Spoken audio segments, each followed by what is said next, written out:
Olá a todos vocês, aqui quem fala é o professor Fabiano Kenji, apresentando mais uma análise de conjuntura, agora sobre o tema informalidade e a renda básica emergencial durante essa crise do coronavírus. E para começar, gostaria de relembrar para vocês como que eram as notícias, o contexto sobre a informalidade no ano passado, em 2019. Era ano que estava indo com tudo, o plano lá econômico da dupla Jair Bolsonaro, Paulo Guedes, dando continuidade ao desmonte de direitos lá do governo Michel Temer, onde com a aplicação da reforma trabalhista, as empresas e as indústrias tinham ganhado liberdade, para demitir aos montes os trabalhadores, tá certo? E quem sobrasse lá dentro, eles faziam trabalhar mais, recebendo menos. Esquece essa reforma trabalhista. E esse era o plano econômico que a grande mídia e os neoliberais ficavam anunciando como a salvação do Brasil, ou que ia levar o Brasil para um novo patamar. Tá certo?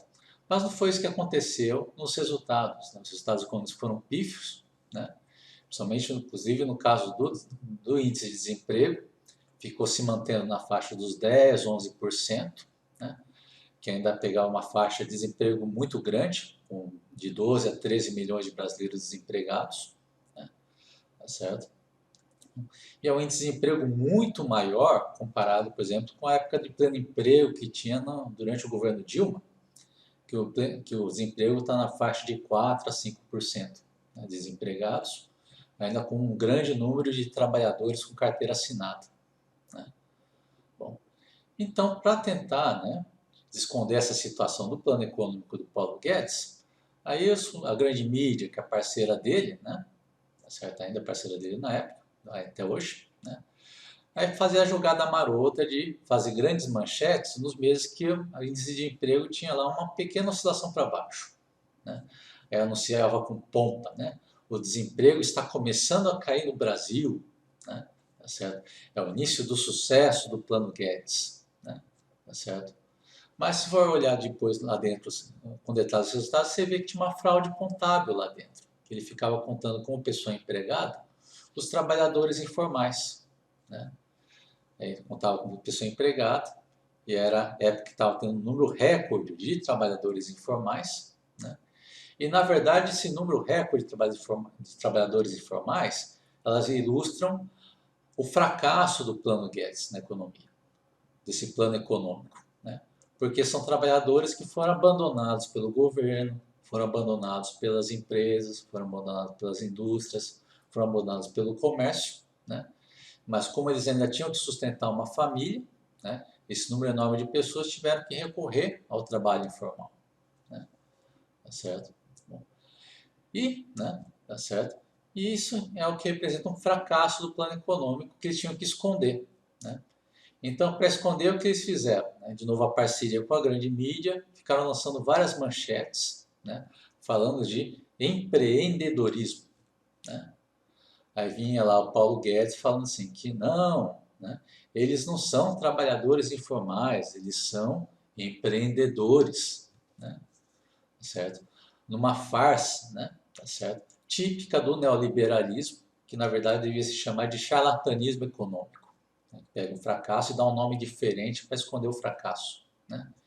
Isso é uma farsa por quê? Porque um empreendedor, tá certo? Bom, ele tem a opção de onde ele vai investir o dinheiro dele para ver se vai ter lucro ou não.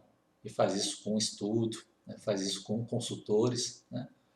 Não é o caso do trabalhador informal, que lá, abandonado por tudo, tem que sustentar uma família, então ele tem que recorrer ao trabalho informal por obrigação e não por opção. Tá certo? E é uma situação que muitos economistas sérios avisavam, as pessoas da esquerda, do campo da esquerda progressista, avisavam que era um número enorme de pessoas então, que estavam numa situação instável. Que qualquer crise que batesse no Brasil, essas pessoas, esse número de pessoas seriam as primeiras a ser prejudicadas e sofrer todo o impacto da crise.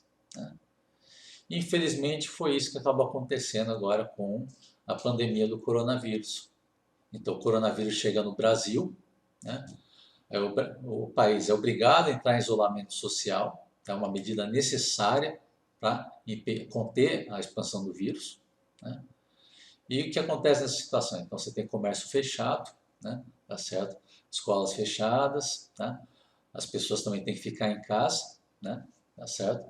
E o trabalhador informal nessa situação acaba sendo uma dos grupos mais prejudicados do Brasil, né?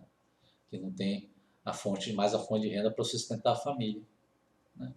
Então, nisso, né, tá certo? Surge a pressão para se criar auxílios emergenciais com dinheiro público, com investimento de Estado, né, para ajudar a sustentar essas famílias nesse período de pandemia, né, tá certo? Coisa que foi repetida em vários países no mundo, só que aqui no Brasil ficou o Paulo Guedes interrompendo, atrapalhando, tentando atrasar o máximo possível, né? E nessa fase que para o Paulo Guedes agora, né, essas pessoas não são mais empreendedoras, né? Agora voltam a ser trabalhadores informais, né? Tá certo?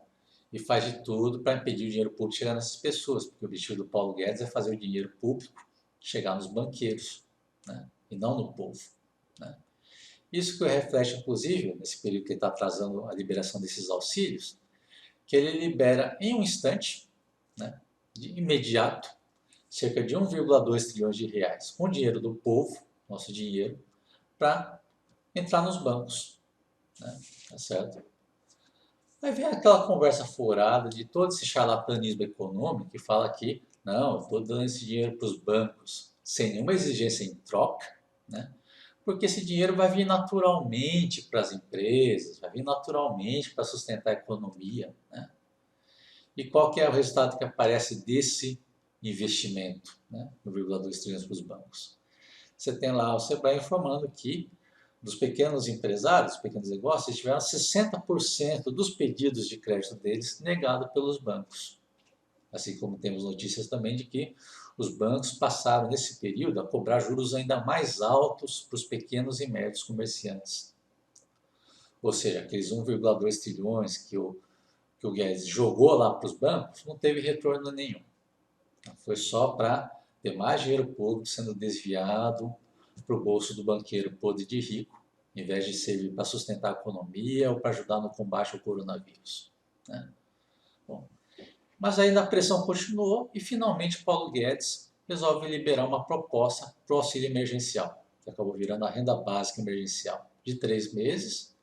Só que a dupla Bolsonaro-Paulo Guedes solta essa versão michuruca aqui de R$ 200 por mês, né?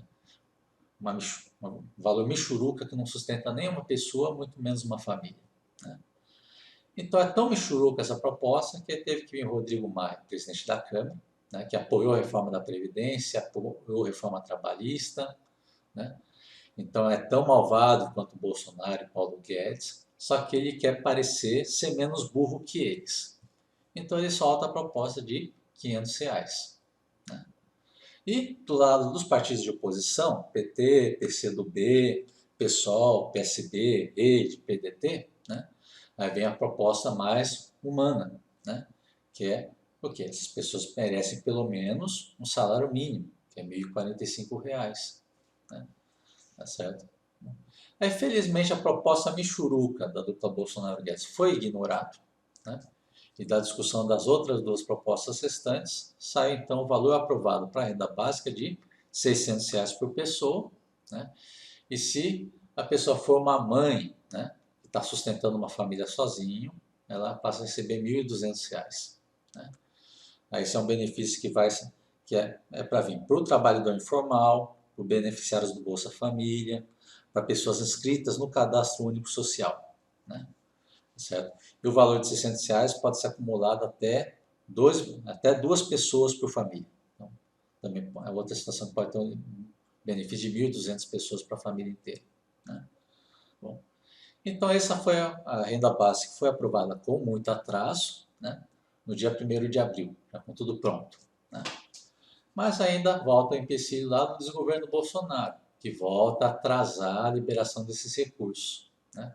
Então libera imediatamente mais de 1 trilhão para os bancos, mas a renda emergencial ele fica dando um jeitinho para atrasar, né? Então ele solta lá um cronograma falando que ia se liberar só em 16 de abril, com Paulo Guedes falando a mentira de que ainda dependia de provar mais uma PEC, uma proposta de emenda constitucional. Que é mentira porque é uma proposta emergencial aprovada em período de calamidade pública. Então, tem a obrigação de ser liberada imediatamente, né?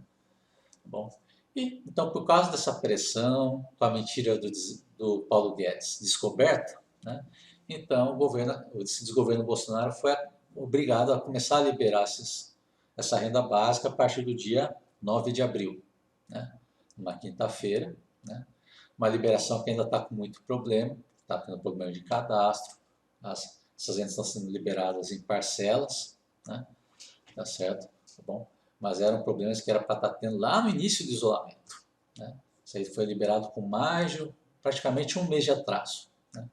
Porque como o Brasil teve meses para se preparar antes da chegada do coronavírus, esse plano emergencial era para estar pronto antes do isolamento, né?